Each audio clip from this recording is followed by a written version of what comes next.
Hi. ഈ ചില ആളുകളെ ശ്രദ്ധിച്ചിട്ടുണ്ടോ? അവർക്ക് എന്തെങ്കിലും വേണമെന്ന് വിചാരിച്ചാൽ അതെങ്ങനെയും അവർ നേടും.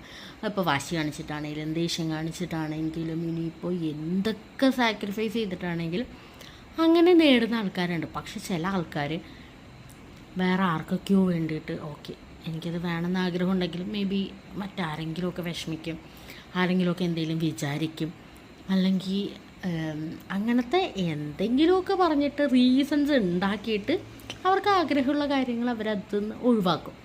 ഓക്കെ കുഴപ്പമില്ല, എനിക്കിപ്പോൾ പറ്റില്ലായിരിക്കും, എനിക്കത് വിധിച്ചിട്ടില്ലായിരിക്കും എന്നൊക്കെ പറഞ്ഞിട്ട് അങ്ങോട്ട് ഒഴിവാക്കും. പക്ഷേ ഇത് രണ്ടും മോശമാണ്. കാരണം വാശിയും ദേഷ്യവും അഹങ്കാരമൊക്കെ കാണിച്ച് നേടുന്നതിലും നമുക്കൊരു സന്തോഷവും സമാധാനം കിട്ടില്ല. പക്ഷേ എന്തെങ്കിലുമൊക്കെ റീസൺ ഉണ്ടാക്കിയിട്ട് വേണ്ട വയ്ക്കുന്നതിലും നമുക്ക് സന്തോഷവും സമാധാനം കിട്ടില്ല. ഇതിന് പകരം ഒരു ന്യൂട്രലിലേക്ക് വരണം. ദേഷ്യവും വാശിയും അഹങ്കാരവും കാര്യങ്ങളൊന്നും കാണിക്കാതെ, അല്ലെങ്കിൽ നമുക്ക് വേണ്ടാന്ന് വെക്കാതെ നമ്മളതിനു വേണ്ടി ട്രൈ ചെയ്തുകൊണ്ടിരിക്കണം. ഓക്കെ എനിക്കിതിപ്പോൾ പറ്റിയിട്ടില്ല, അല്ലെങ്കിൽ എപ്പോഴെങ്കിലും നമുക്ക് പറ്റും, അല്ലെങ്കിൽ അതിന് വേണ്ടിയിട്ട് നമ്മൾ വീണ്ടും ട്രൈ ചെയ്തുകൊണ്ടിരിക്കുക. എപ്പോഴും നമ്മൾ പ്രാക്ടീസ് ചെയ്യുന്നതിനനുസരിച്ചിട്ടാണല്ലോ നമുക്ക് ഇമ്പ്രൂവ്മെൻ്റ് ഉണ്ടാകുന്നത്. അപ്പോൾ എനിക്കിപ്പോൾ പറ്റിയിട്ടില്ല എന്നുണ്ടെങ്കിലും ഓക്കെ, നമുക്ക് വേണ്ടിയിട്ട് നമ്മളല്ലാതെ മറ്റാരും നമുക്ക് വേണ്ടി ആഗ്രഹിക്കാനില്ല. നമ്മൾ ആഗ്രഹിക്കുന്നത് നേടാൻ വേണ്ടിയിട്ടാണ് നമ്മൾ ജീവിക്കുന്നത്. എല്ലാ ആൾക്കാരും അങ്ങനെയാണ്. എന്തെങ്കിലുമൊക്കെ ആഗ്രഹം കാണും ജീവിതത്തിൽ, അത് നേടണം എന്നുള്ളൊരു ഒരു കൊതി കൊണ്ട് തന്നെയല്ലേ ജീവിക്കുന്നത്.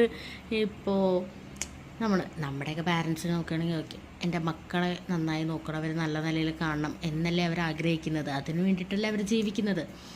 ഇപ്പോൾ നമ്മുടെ ഒരു കേസ് വരികയാണെന്നുണ്ടെങ്കിൽ ഈ ഒരു ജനറേഷൻ, അല്ലാതെ നമ്മളുടെ എന്ന് പറയുമ്പോൾ അങ്ങനെയല്ല, ഈ ഒരു ജനറേഷനിൽ വരികയാണെന്നുണ്ടെങ്കിൽ അവർക്ക് എന്തെങ്കിലും നേടണം, അല്ലെങ്കിൽ അവർക്ക് ഇന്നത് നടക്കണം, അല്ലെങ്കിൽ ഇന്നത് ചെയ്യണം, കുറച്ചും കൂടെ ഇമ്പ്രൂവ് ആവണം, അങ്ങനത്തെ ഒരു കാറ്റഗറി അല്ലേ. അപ്പോൾ എന്തൊരു കാര്യമാണെന്നുണ്ടെങ്കിൽ നമുക്ക് വേണമെന്ന് തോന്നുകയാണെങ്കിൽ നമ്മൾ അതിനതിയായി ആഗ്രഹിക്കുക. അത് നടക്കാത്തത് എന്തുകൊണ്ടാണെന്ന് ചിന്തിക്കുക. നമ്മൾ ട്രൈ ചെയ്യാതെ ഒരിക്കലും അതിന് കുറ്റം പറഞ്ഞിട്ട് കാര്യമില്ല. നമുക്ക് എന്തെങ്കിലും വേണമെന്നുണ്ടെങ്കിൽ നമ്മൾ ട്രൈ ചെയ്യണം. ഒരിക്കലും മറ്റുള്ളതിനെ വെറുപ്പിച്ചിട്ടോ വേദനിപ്പിച്ചിട്ടോ നേടണം എന്നല്ല. പക്ഷെ എന്നാലും നമ്മൾ ട്രൈ ചെയ്യാതെ അത് നമുക്ക് കിട്ടിയില്ല എന്ന് പറയുന്നത് വളരെ മോശമായിട്ടുള്ളൊരു കാര്യമാണ്. അപ്പോൾ നമുക്ക് വേണ്ടിയിട്ട് നമ്മൾ ആത്മാർത്ഥമായിട്ട് പരിശ്രമിക്കുക. എപ്പോഴാണെങ്കിലും പരിശ്രമിച്ചു കഴിഞ്ഞാൽ നമുക്ക് കിട്ടാതെ ഇരിക്കില്ല. അപ്പോൾ ഇതൊക്കെ അത്രയേ ഉള്ളൂ. ബൈ.